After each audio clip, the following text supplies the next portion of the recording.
Здравствуйте, компания Прогресс Авто. Краткий обзор мини-трактора Исеки К255. Начнем, как обычно, с резины. Шина левая передняя. Я думаю, что отлично видно, состояние хорошее. Износ небольшой. Трещин, тому подобных замечаний нет. У нас бачок-омываечки на стекла. Грунтозацепы. Шина задняя, левая. Износ также небольшой, но видно, что уже появились мелкие трещинки по серединке протектора. То есть, в принципе, не критично абсолютно. По боковине трещин нет. Никаких проблем эти трещины не доставят. Трехточечное навесное устройство, фреза в комплекте. С гидрорегулировкой наклона горизонтального. Фреза у нас 1,60 м. Сразу покажу состояние ножей. Думаю, хорошо видно, что состояние ножей остаток процентов 70, наверное, 60, не меньше. Шина правая, задняя. Та же самая история с растрескиванием, но здесь, к сожалению, трещины уже крупнее. То есть при попадании чего-то острого именно в эти места, возможно, конечно, проблемы. Грунтозацепы. Боковины также целые, то есть по боковинам никаких проблем нет.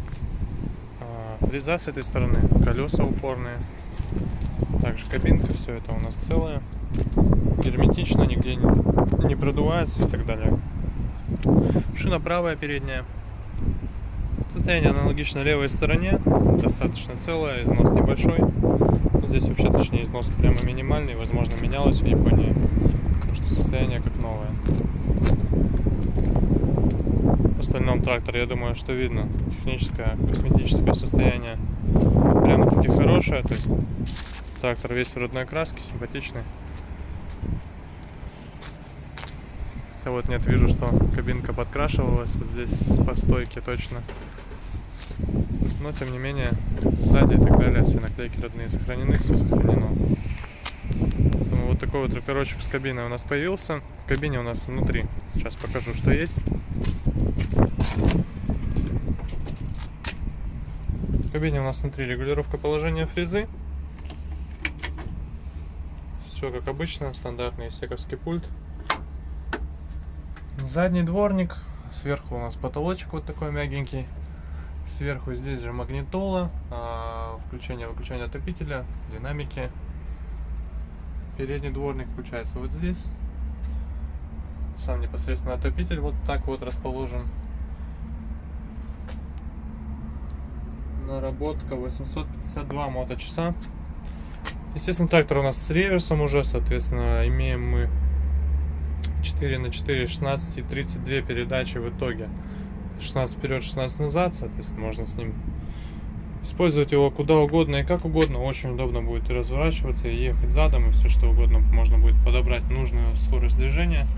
Вал отбора мощности 4 передачи. Подключаем мы, естественно, полный привод. Здесь у нас педалька ручников. В общем, вот такой вот тракторок. Состояние, я думаю, что видно. Отлично, хорошее.